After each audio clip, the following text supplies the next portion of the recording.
Welcome to Routine is Revenue. Today is a very special episode.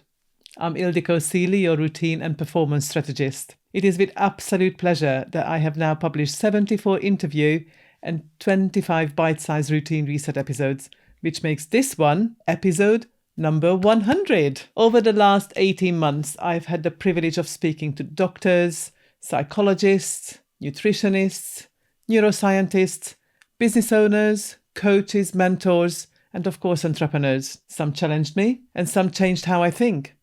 And together they shaped what Routine Revolution as a business and Routine is Revenue as a podcast have become, which is something far bigger than I have ever imagined. So first of all, thank you for listening, for watching, sharing episodes and sending messages. Thank you to every single guest who trusted me behind the microphone and every client who trusted me with part of their journey so far. Now, today is different because I don't have a guest with me. As you can see, I'm sitting in my own living room. But after today's episode, the weekly interviews will take a break. But routine resets will continue every Monday, alongside the weekly newsletter Thursday Thrive. In fact, you might just start seeing a little more of me through short, practical videos designed to make these ideas easier to use. It was a very, very hard decision to pause the interviews because I absolutely love doing them. Now, podcasting has been one of the greatest but most demanding experiences of my professional life by far. And, listeners may not realize that every episode represents hours of research, recording, traveling to studios, and constant guest management. And these are just to mention a few things it takes to get a podcast out there. But then you're doing it all again the following month. Now, don't get me wrong, I have loved every single minute of it. But loving something doesn't automatically make it sustainable. And that is exactly why Routine Revolution exists. We spend so much time talking about marketing, sales, productivity, AI, time management, business strategy, but almost nobody talks about the one thing that sits above it all. Well, not this way anyway. The person who is running the business. And over these episodes, every guest, regardless of their expertise, kept pointing you towards exactly the same conclusion that started Routine Revolution. Your business will only ever be as healthy as you. And I say that a lot now. In fact, it's become my catchphrase. But you see, the interesting thing is, I didn't actually start there. Routine Revolution didn't even exist when this podcast began. And Routine is Revenue wasn't the podcast as it is now. And of course, Routine is Power, my signature one-to-one program, was only an idea in the making. So today, I'm taking you behind the scenes because this installment is not really about the last 99 episodes. It's about the one lesson they taught us all. Ildiko, who helps business owners create sustainable habits without sacrificing their well-being. We explore why ADHD adults are so quick to turn not perfect into failure, and why motivation might not be the answer we're looking for at all. Now, if you had met me 4 years ago, when I first got into business, you would have met a very, very different version of me, obviously. I was a budding property professional in business with my husband.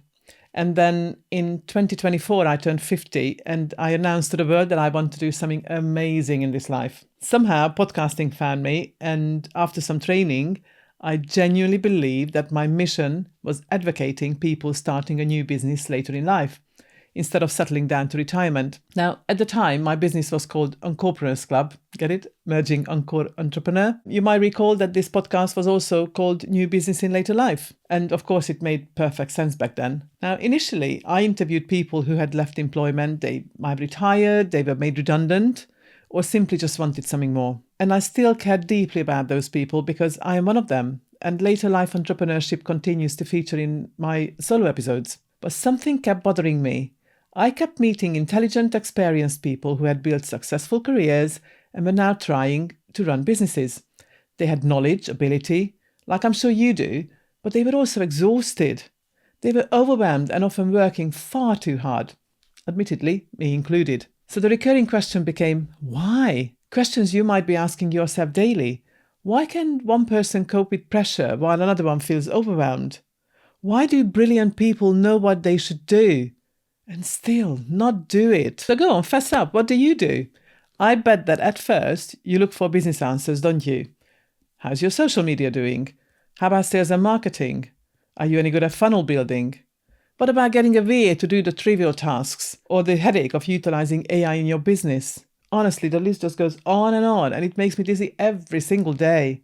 But of course, they're all important, but none of them explained what I was seeing and hearing at networking events. I was finding that business owners didn't actually have these business-related problems at all. I mean, you attend webinars, you buy the courses and collect more strategies than you care to learn. I mean, I know I did it too. Yet, you can know all of that and still be too exhausted to use it. So why were people I was meeting exhausted and not operating at optimum? Because that is exactly it. They tend to have an operating problem. Then, of course, I didn't have this language in 2022 when I first entered business networking. My own well-being routine was only beginning to form then. But, I just knew that something wasn't adding up. So I started the podcast to show later life entrepreneurs that they were not alone, covering their stories and the usual difficulties in business. Then, as I was asking guests about their own routines, there was a paradox emerging. While we would start by talking about how the business came about, somehow we would just end up talking about sleep, their confidence, their relationships, or just simply finding their purpose. Then, after a few episodes, looking into my own life as well, I thought, that's interesting. So I started questioning my guests about their own health routine more. The pattern eventually became impossible to ignore. So I launched the Routine Club in July 25, and that's when the business began moving towards routine revolution, as it is now. What happened then is that I pivoted and started inviting experts as guests to give tangible value to followers. Then, essentially, every single expert was describing a different part of exactly the same puzzle. So here's an example where we discuss nutrition as business performance. I think everything starts with the diet. If you haven't got a good diet, then, you may be able to be productive for a while, you may be able to do things for a while in a good way, but at the end of the day, your health will not benefit if you haven't got a good nutrition and a good diet. And, having other lifestyle things in there as well is also really important.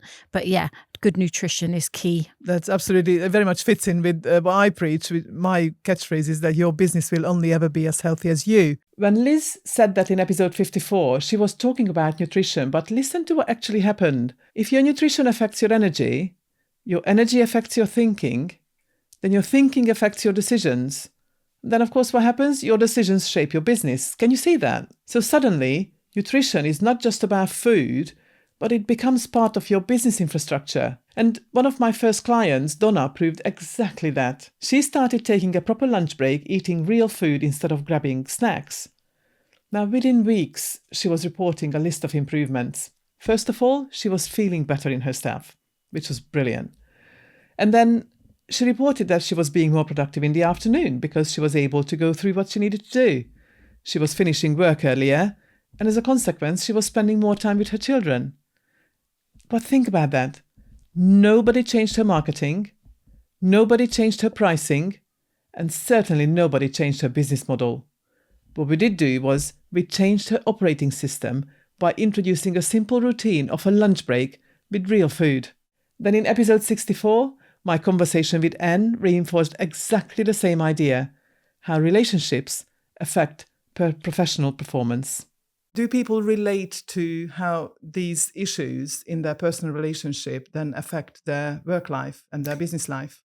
Yeah, I mean, if your relationship isn't right, then it affects everything. It affects how you relate to other people. It affects how you are at work. And sometimes you'll find, people will do one of 5 things if their relationship, one or more of those 5 things, if their relationship isn't right. They'll launch more into their work or their business. They'll spend more time with their kids, their family or their friends and hobbies. And then, ultimately, if things are really not right and there's no resolution, in the arms of someone else. But of course, this is a business podcast and we've got business people listening. So I would really like to drill a little bit more into how the negative issues that people carry in their personal relationships affect their business. Well, it's about mental health, isn't it, really?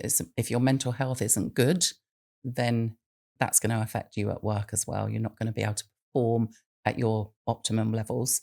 And that's going to obviously affect the business. Ultimately. I mean, interesting. Managing relationships comes in the realm of emotional health, the emotional health pillar of how we manage that. But everything always kind of goes around and links into other things. Because I suppose if your relationships are not good at home or at work, then they will both affect each other one day. Yeah. You'll bring your bad relationships at work home and expect support and hope for support, which usually happens. If you're in disconnect, it won't. But then equally, it's a little bit more difficult to take your relationship issues into work. So it just affects your mental health. So you're just not functioning at your best. You're not bringing the best, 100% best of you to your business. And just think about your own day and tell me honestly, do you leave your relationship at the front door before walking into the office? Are you able to leave a sleepless night in the bedroom? Do you leave anxiety on the drive to work? Highly likely not. I'm pretty certain that you bring all of it with you, don't you? Into meetings, client conversations, and every single sales call. Effectively, you bring you. And then suddenly I realized something. Every guest had been talking about business from a different doorway. Just listen to how Juliet put it. I just needed a little spark just to get to do it. And I just heard Mel Robbins, who I've always loved Mel Robbins, 5-second rule. She just said on a thing, 10 minutes, just put your trainers on, go out for 10 minutes every day, see the morning sunlight in your eyes, because we know that's good for our whole circadian rhythm, which I was doing anyway. And when I literally heard her say that, I think I'd just gone into the garden just afterwards. And I had my coat on already because it was a bit chilly. I didn't have my trainers on. And I thought, Juliet, you could do that. You could go out for 10 minutes. The resistance just fell away. So I just went in the house, put my trainers on. I went out. And then, of course, as soon as you get out, I'm so lucky. I do live near a river and beautiful nature reserve. And I'm like, wow. And then I carried on and I did a half an hour loop, and I've done it every day since. And it's exactly what you said about the routine. If you only could do a couple of those things. So for me, yesterday I was coming to do the podcast. I thought, I haven't got time. And then I thought, yes, you have. You could do 10 minutes. Do 10 minutes. And then I went out and actually, you have really got time, because it's only another 20 minutes, because once I start going, but I'm not going to lie to myself. So I really could only do 10 minutes, even 5 minutes. Then I clock it as a win.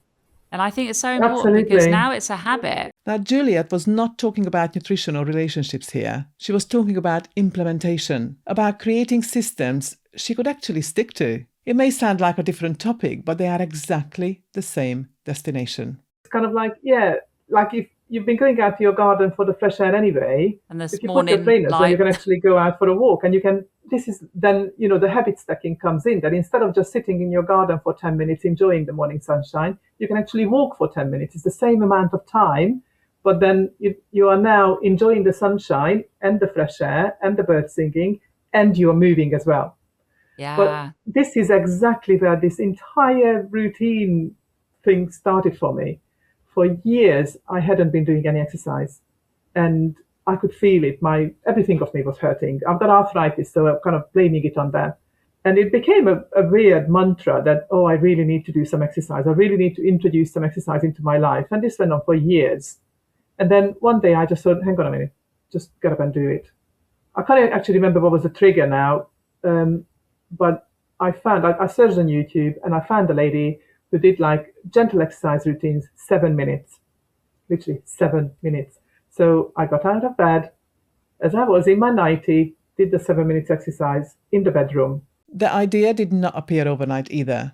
The more people I interviewed, the more convinced I became that motivation is wildly overrated. Now, motivation comes and goes, depending on where you are in what I call a determinational cycle. Determination is the decision to do something and then doing it. Motivation, on the other hand, is that feel good when you've done something and had the result. But it is routine that carries you on the days when motivation is absolutely nowhere to be seen. I have my own view on motivation. In my view, motivation doesn't exist, certainly not in the way that we are being told about it. But what I have is a determination cycle. And I just don't quite know, this is the bit that I haven't figured out yet, how to relate that to ADHD or neurodivergent way of being, way of thinking. You have to be determined in the first place. And that is the hardest part, because we think, or we are being told to think, that we need motivation. But that's not true. Determination is what we need to take action.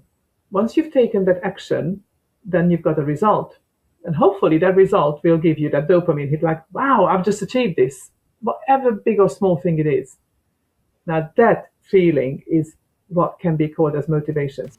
If you were listening to this thinking this is exactly where I get stuck, that is not accidental. You have the business strategies, but leaking energy and focus through weak personal health routines. This is the work I do privately with business owners who are ready to build their routines so their business can run without it costing them their health. We must stop seeing nutrition, stress, relationships, purpose, time as separate conversations or different subjects, because they are really not. In fact, they are simply just different pillars to exactly the same structure. Now, while the temple is widely used as a symbol, as my framework was taking shape, this was the most obvious one to go with, not least because of the association that your body is a temple. And that structure eventually became the temple method. Now, in this framework, time utilization is the foundation.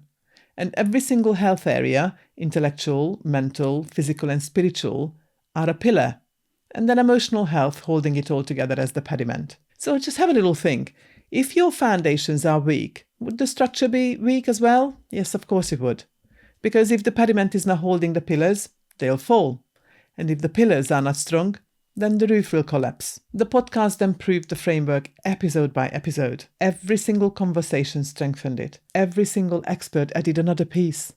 And every episode made the picture clearer. And hopefully by now you can see that it's a picture impossible to ignore. And I realized that Routine Revolution is not just about helping people create routines. Routine Revolution is about helping people build the foundation that every successful business and professional's career depends on. Because if you neglect the foundation, the building starts cracking eventually. Yet it is one thing to recognize the pattern in other people, and it is another one to entirely notice it in yourself. And believe it or not, recently, I became the living proof of that. Now, up until now, I've been talking about what I learned from other people. And now, if you don't mind, I want to tell you what happened when I ignored my own advice. A few weeks ago, we went back to Hungary for a holiday.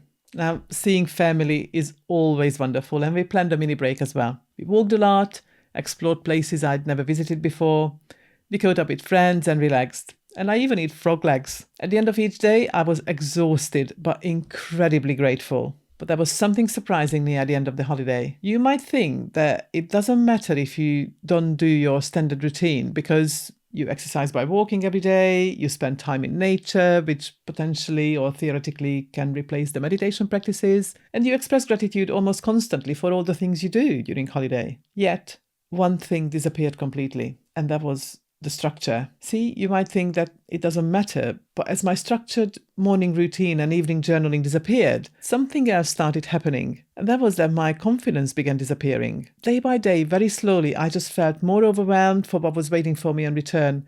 And I felt increasingly disconnected from my business and started feeling really doubtful of myself. And it was really awful. Until one evening, even my husband looked at me and said, "Are you all right?" Now, having noticed what was happening, I honestly opened up to him and said, "No, I'm not feeling well." You see, nothing terrible happened, but slowly I had simply disconnected from the operating system that had quietly been supporting me for years by now. And you can imagine the experience was rather uncomfortable, but this is what it taught me. Although I have a checklist, my routine is not about ticking boxes or even about perfection, despite being a perfectionist. It is certainly not about missing a day and feeling like a loser if I did, because I absolutely refuse to do that. But a routine is about giving yourself the foundation strong enough that your professional performance does not have to carry the weight of your well-being or the lack of it. When we returned home and the daily routine of exercise and cold shower and journaling and written gratitude got reinstated bit by bit, fortunately, my confidence and belief restored as well. But this whole experience carried a much heavier weight. When I got to Hungary, I learned that my cousin was in hospital for days recently. He's only 51. He's incredibly hardworking, and he's always been like that. He manages multiple businesses and is very successful, but he also has a 5-year-old. Now, you can imagine that for years, everyone's been telling him to slow down, but what do you think happened? Like so many business owners, I bet you too, tell yourself, I don't have to slow down. Do you think like that? Maybe you think like, oh, yeah, I would one day. Well, that one day came with a bang for him, didn't it? His body eventually made the decision for him and screamed, "Stop." But what if you wait for yours to do the same? Now, we spoke and he was telling me about introducing boundaries. He now takes Wednesdays off and he doesn't answer calls after 7 p.m. When did you last do either of those things? Thankfully, these boundaries are now already helping him with being more present with his family. But you know what? All I could think of during that conversation was that routine is power exists for people exactly like him. People like him are strong and they continue long after they should have stopped or at least slowed down. But why do people do that? Why do they have to get into red alert? It could well have ended up as a fatal heart attack. But what if you keep telling yourself that you will slow down one day? Well, for him, one day arrived as an emergency. But honestly, it doesn't have to for you. And of course, this put a mirror to me too. Now, routine is not something I just teach. It is something I consciously choose myself every single day. It's also why clients like Juliet kept coming back to it. The program routine is power. I do genuinely live by it and believe it, that when you've got a good health routine, you are strong and fit and you can run your life as best you can.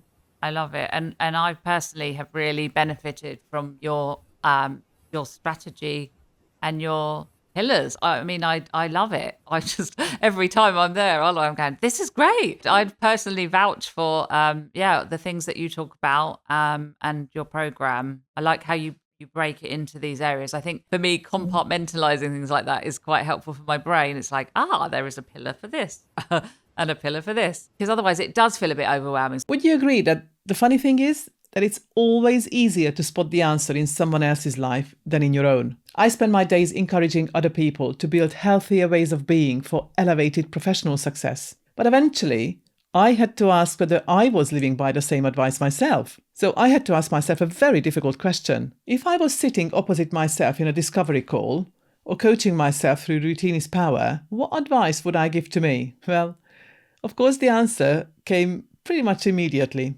Ildiko, you are doing too much. And that is why I need to press pause on the interviews, despite loving doing them. Does that sound familiar in your life, though? Because if it does, you are exactly the person I built Routine is Power for as well. You might have worked it out. It's not another planner or productivity hack that you need. It's the permission to stop carrying everything yourself. You see, one of the biggest lessons you may have learned over the last few years is that success doesn't come from adding more. The next level of success comes from removing the right things. And instead of spending my energy finding the next guest, I want to spend that time helping more people directly. Because ultimately, that is why I started all of this. I didn't set out to be a podcaster, although I love it. I said I want to do something amazing in this life. And with my Temple method, I do absolutely change people's lives. We just need to flip the script sometime. I think what I keep repeating is flipping the script. That we're so used to certain things that we just need to reframe it. So one of the main examples that I come up with is a friend of mine. She is quite heavily ADHD as well, and you meet her and you know. And she loves coffee and she loves both coffee and tea. What she can't do, that what her ADHD brain is sort of preventing her doing, is using the same cup. While I'm an absolute creature of habit and I always use this cup because that's my favorite. So going to her house, if I go and see her for a couple of hours, she would have 3 cups of tea. She has to have 3 different cups. So literally, her sink is always full of cups. But it doesn't stop her from having coffee or tea. So that's the main thing. That just because there is a habit or you want a routine in your life, you don't have to think about it that I must do something at 10 o'clock. It doesn't have to be 10 o'clock. If you want to do something, it can be 6 o'clock, it can be 8 o'clock, it can be 9:38. It doesn't matter. As long as you've got something in place to make sure that you actually do the thing, like your walk. I think one of the easiest kind of way to look at it is tagging something onto something else. So, for example, when you stop for lunch, introduce a little exercise break. It could be literally 10 minutes of walking around the block. If it's raining, it could be a few minutes of just running up and down your stairs inside the house. It could be a little 3-4 minute stretching exercise. It's just something that when you've sat at your desk all morning long, or you've been delivering client sessions, then introduce a bit of movement in between 2 other things that are happening anyway. You see, I no longer see routine as something you do. I see it as the operating system that quietly supports everything else. Because when your operating system becomes stronger, then everything you build on top become stronger too. When I started this podcast, I thought my job was sharing ideas.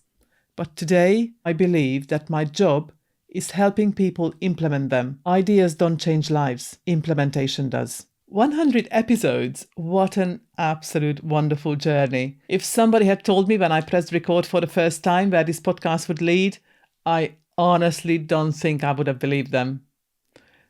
Just imagine the amazing people I've met, the friendships I have built with them, and the opportunities that have come from one simple decision to start. They have absolutely changed my life. And I hope that somewhere along the way, these conversations have changed yours too. None more than my chat with Anne about keeping your emotions in check. I always say to, people who are running businesses, complaints are really good. They're lessons. If it's a complaint on Google, for example, that is brilliant because your response to that complaint says more about you than the complaint. Oh, it's even more important to not respond instantly because then Breathe, the chimp brain wakes up. Yeah, well, I'm going to tell them exactly what, and that's, that's not going to help. I think I responded to an Airbnb review once out of that position, after that anger. And then, of course, you can't take it off once it's there. No. Fortunately, it was absolutely years ago, so it's not visible anymore. Yeah. But never, ever did it again because when I read it back the next day and the next week, it was haunting me for a while. Because I really shouldn't have flipped out back at them, even if I was kind of in the right. But still, at the end of the day, I'm providing a service and I shouldn't have responded from that. Positive feedback angry is point always good, right? View. Yeah. Yeah. It is about just taking that deep breath and really responding, from a conscious level rather than, as you say, from your chimp brain. So if you want to round up how to manage our emotions and our relationships to maintain our emotional health, I think what comes across is take a deep breath. Take a deep breath. Yep. And take it from there. It's the first step of meditation, right? Breathing. Absolutely. You can do a meditation for 30 seconds of just breathing in and out. And that is a meditation. That's, again, just linking you. Spiritual health with mental health, with emotional health. Absolutely. Yeah, that's a very good keyword. Ground ourselves with that. Yeah, grounding is good.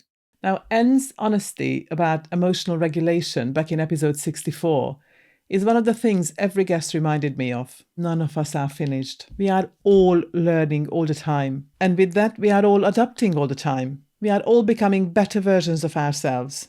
And perhaps that is actually the biggest lesson of all. You see, looking after yourself is not selfish. It is responsible. Everyone around you benefits. Your family, your clients, your colleagues, your team, and of course your professional performance will improve. But most importantly, you benefit. And that is why I have decided to practice exactly what I have spent 100 episodes encouraging you to do. I am choosing sustainability over busyness, because if I ignore my own advice, then everything I have ever shared with you becomes completely meaningless. Now, as Routine Revolution continues to grow, my biggest focus now is helping more people through Routine is Power, the one-to-one program. I am absolutely determined to help you build the personal infrastructure that your business depends on. And if, while listening today, you recognize yourself in any part of this story, you find yourself overwhelmed, you know what to do but struggle to do it, or if you've spent too long putting your business before yourself, then I would love to help you. You heard Juliet vouch for it earlier. And she's not the only one it's worked for. Anne has also completed the Routine is Power program and sent me this message just a month later. I finished all my paperwork for my coaching and mentoring accreditation. And you got me to do this with your Temple method. You see, the right time to start is now. With whatever you've got today, not after the next launch or after you bag the next big client. I encourage you to book a discovery call to explore where you are now, what's getting in the way, and just simply whether Routine is Power is exactly the right next step for you. What you can do is visit routinerevolution.co.uk to find out more and book your call. The link will be in the show notes. Now, all this needs to be is just an honest conversation about where you are now and where you want to be. Because if 100 episodes have taught me anything, it is this. You are never as stuck as you think you are. Sometimes you simply need a different operating system. And that's how it started. And I know this might be a cliche, that's how simple it is, but it can actually be that simple that you get out of bed, you go to the toilet, come back and just do 7 minutes exercise. And you hadn't even left your bedroom. And you just build on it. And what I love about what you're saying as well. I think because especially bringing it back to ADHD adults, because that is the people that I am, talking to, we have executive function challenges, which then that's why we get overwhelmed or we think everything's important. A lot of the times we find it hard to prioritize. And actually, the habit thing is almost like habits. We can have a bit of a love-hate relationship with things like habits and routines because they feel like something we kind of need, but we find them quite hard to implement. But actually, the irony is if we can just get over that initial, like I did with the 10-minute thing, break that resistance down, and that's in the mind, obviously, the resistance. And then I'm just like, just need something just to click where I'm like, right. Because I knew that going out for a walk in the morning was an amazing thing, but I still wasn't doing it. But now I am. And I think what I'm trying to say, like linking the executive function challenges with ADHD adults, once that habit does become literally a habit, because that is, the definition of habit, isn't it? You just do it and you don't have to actually think about it. Yeah. So we have so many habits that we do like that we don't realize and we're not thinking about. And perhaps this is the perfect place to finish this episode. When I started this podcast, I thought I was creating conversations about business. But instead, I discovered that they were conversations about people. And what I also discovered was that businesses don't become healthier, more resilient, or make better decisions. People do. So if you remember one thing from these 100 episodes, your business will only ever be as healthy as you. Thank you so much for being part of this journey so far. For now, see you next Monday with the next routine reset on time protection. And until then, please look after the most important asset your business will ever have. You. If this episode has shown you where weak health routines are costing you revenue, your next step is simple. Ask yourself this question. Is your business draining your energy faster than it grows? If the answer might be yes, I invite you to book a conversation via the link in the show notes. If this conversation made you think, please subscribe, leave a comment, and listen again. If you would like more information on the topic or my guest, all information is in the show notes. Remember, your business will only ever be as healthy as you. Together, let's build routines to bank results.